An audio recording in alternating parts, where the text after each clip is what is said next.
is malapot na siya, pwede na siya. So, let's wait 5 minutes po or 10 minutes bago po natin siya isalang. Ang kailangan po natin is kuha tayo ng isang malinis na kaldero and then lagyan po natin yung palibot niya ng margarine or butter po kung meron tayo. Para po, pagka sinalang po natin siya is hindi po siya maninikit. Madali po natin siyang matatanggal. Yun lang po yung purpose niya po. Kaya ako po pinapalagyan ng margarine yung kaldero nyo. Ito nga po siya, no?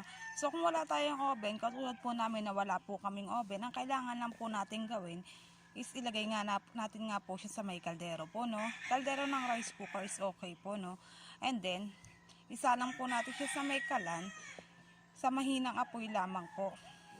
Pero bago po natin gawin yun, kailangan po meron tayong kawali sa ilalim. And then lagyan po natin siya ng patungan po sa may itaas.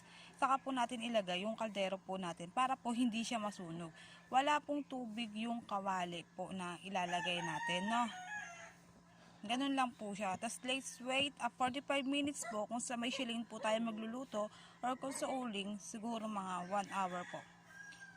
So, prepare na po natin. Ayan po ang ating rice cooker po. Kulay din po talaga siya. Huwag po kayong mag-alala. Ayan po talaga yung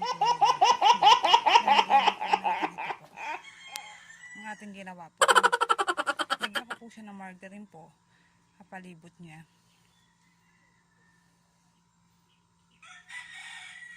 Ayan po. So guys, ayan po yung ating kawali. Ilalagay po natin itong luma namin.